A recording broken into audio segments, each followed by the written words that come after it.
Alors, la loi de la séparation de l'Église et de l'État.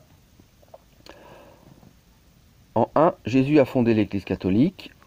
En deux, il a délégué au pape, hein, tu es Pierre et sur cette pierre je bâtirai mon église, Matthieu 16, 18. J'ai prié pour que ta foi ne défaille pas, c'est dans Luc, donc le pape est infaillible. Ça, c'est un repère sûr pour les catholiques.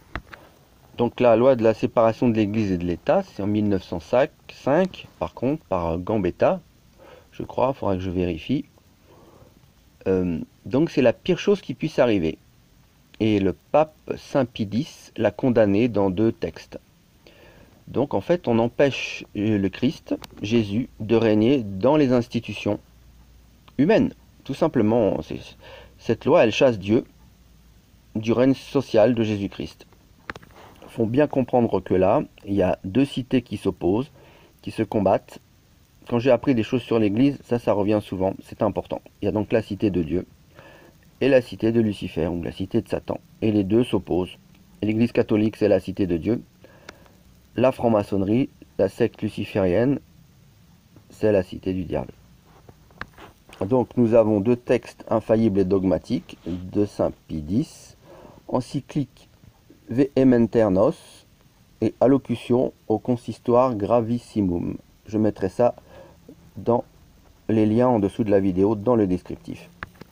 Donc cette loi de la séparation de l'Église et de l'État, c'est la pire chose qui pouvait arriver. C'est les ténèbres qui commencent à descendre sur la terre. L'aveuglement total de l'homme. Comme Lucifer autrefois s'est séparé de Dieu, là ce sont les institutions humaines qui se séparent de Dieu et qui préparent l'avenue de l'Antéchrist. Donc je vous lis dans mes notes là quelques passages donc de la condamnation de Pie X. Là donc il parle de la loi de la séparation de l'Église et de l'État. Elle renie officiellement, pose en principe que la République ne reconnaît aucun culte. Donc là on vous ment bien parce que la laïcité elle vous fait croire qu'elle accepte tous les cultes. En fait, elle ne reconnaît aucun culte, à part le culte luciférien de la maçonnerie, puisque c'est la maçonnerie qui a institué tout ça.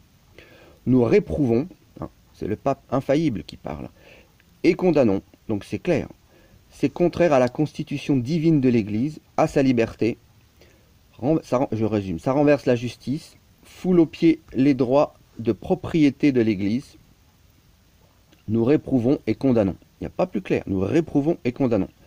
Elle ne pourra jamais être alléguée contre les droits imprescriptibles et immuables de l'Église pour les infirmer.